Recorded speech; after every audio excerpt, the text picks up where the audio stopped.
কবরের প্রথম রাত কেমন হবে? যেদিন আপনি দুনিয়া থেকে বিদায় নেবেন, আমি যেদিন দুনিয়া থেকে বিদায় নিব, আমাদের প্রথম কবরের রাতটা কেমন হবে? সেদিন প্রথম কবরের রাতে কি কি ঘটবে?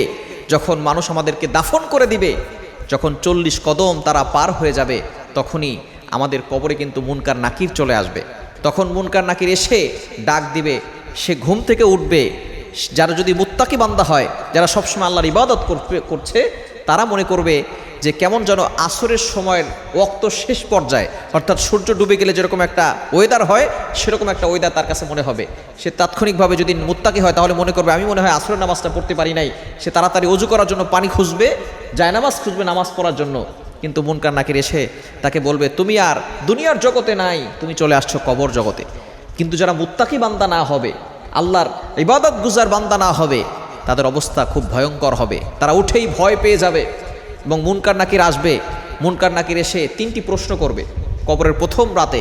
প্রথমে 40 কদম পার হওয়ার পরেই যখনই উঠানো হবে, উঠানোর পরে 3টি প্রশ্ন করবে। 1 নম্বরে, মার রব্বুকা, তোমার রবকে। 2 নম্বর প্রশ্ন, অমা দিনুকা, তোমার দিন কি, তোমার ধর্ম কি, তোমার দল কি। এরপরে জিজ্ঞেস করা হবে, অমান নাবিয়ুকা, এটা ছবি দেখিয়ে বলবে, আতারিফু মান হাদার রাজুল, do you know this person, এই লোকটাকে চেনো? যদি মুত্তাকি বান্দা হয়, ইমানদার বান্দা হয়, সে উত্তর দিয়ে দিবে। আর সাথে সাথে তার কবরখানা জান্নাতের বাগান হয়ে যাবে, কবরটা প্রশস্ত হয়ে যাবে এবং কবরে জান্নাতের ঘেরান আসতে থাকবে। এই উত্তর দেওয়ার পরে আল্লাহ পাক রব্বুল আলামিন তার জন্য সব কিছু সহজ করে দিবেন এবং সে আরামের ঘুম ঘুমাবে একেবারে। যখন সিংহা ইসরাফিল আলাইহিস সালাম ফুৎকার দিবে, তখন এই ফুৎকারে তার ঘুম ভাঙবে। কিন্তু যদি মুত্তাকি বান্দা না হয়, মুনকার নাকির যখন জিজ্ঞেস করবে, মার রব্বুকা, তোমার রবকে, তখন সে বলবে, লা আদরি, আই ডোন্ট নো, আমি জানি না। তাকে জিজ্ঞেস করা হবে, ওমা দিনুকা, তোমার ধর্ম কি, তোমার দল কি। সে বলবে, লা আদরি, আই ডোন্ট নো, আমি জানি না। তাকে জিজ্ঞেস করা হবে একটা ছবি দেখি, আতারিফু মান হাদার রাজুল, do you know this person, এই লোকটাকে চিনো? সে বলবে, লা আদরি, আই ডোন্ট নো, আমি জানি না।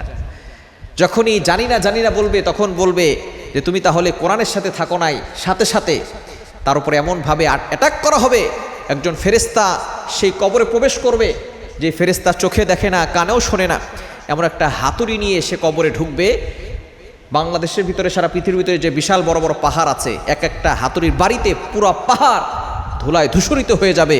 এরকম এক একটা আঘাত করবে, 70 হাত মাটির নিচে চলে যাবে। কবরের ভিতরে আল্লাহ তাআলা জাহান্নামের টুকরা বানিয়ে দিবেন। কবরের ভিতরে জাহান্নামের আগুন প্রজ্বলিত হবে এবং কবরের ভিতরে আল্লাহ পাক রব্বুল আলামিন সাপ ছেড়ে দিবেন, বিষাক্ত ভয়ঙ্কর সাপ। এক একটা সাপের মাথা হচ্ছে উটের মাথার মতো, তারা বড় হবে সুপারি গাছের মতো বড় এবং মোটা হবে তারা তাল গাছের মতো মোটা। এরকম এক একটা সাপ, জাহান্নামের যে সাপগুলো তার কবরে ছেড়ে দেওয়া হবে, এই সাপের 1 ফোঁটা বিষ যদি দুনিয়াতে ছেড়ে দেওয়া হতো, দুনিয়ার কোনো জমিনে ঘাস জন্ম নিত না, কোনো গাছগাছালি জন্ম নিত না, এতটা বিষাক্ত সেই সাপের বিষ। একটা কামড় দেওয়ার সাথে সাথে, ফজরের নামাজ পড়ে নাই, ফজর থেকে জোহর পর্যন্ত কামড়াতে থাকবে। একটা কামড় দিলেই 70 হাত মাটির নিচে চলে যাবে। আবারও যখন সে উঠবে, আবারও তাকে কামড় দিবে, 70 হাত মাটির নিচে চলে যাবে। এভাবে করে জোহর পর্যন্ত কামড়াবে, জোহরের নামাজ পড়ে নাই, আসর পর্যন্ত কামড়াবে, আসরের নামাজ পড়ে নাই, মাগরিব পর্যন্ত কামড়াবে, মাগরিব পড়ে নাই, এশা পর্যন্ত কামড়াবে। এভাবে করে তার আযাব কিয়ামত পর্যন্ত চলতে থাকবে। এজন্য আসুন, এই কবর জগৎটা যাতে করে ভালো করতে পারি, আমরা ভালো কাজ করতে পারি দুনিয়াতে। ওই মাটির নিচে ভালো থাকতে হলে মাটির উপরে ভালো কাজ করতে হবে। মাটির উপরে ভালো কাজ করবে না যারা, কবরে আযাব পাবে তারা। এজন্য আসুন আমরা দুনিয়াতে ভালো কাজ করি, তাহলেই আমরা কবর জগতে ভালো থাকতে পারব।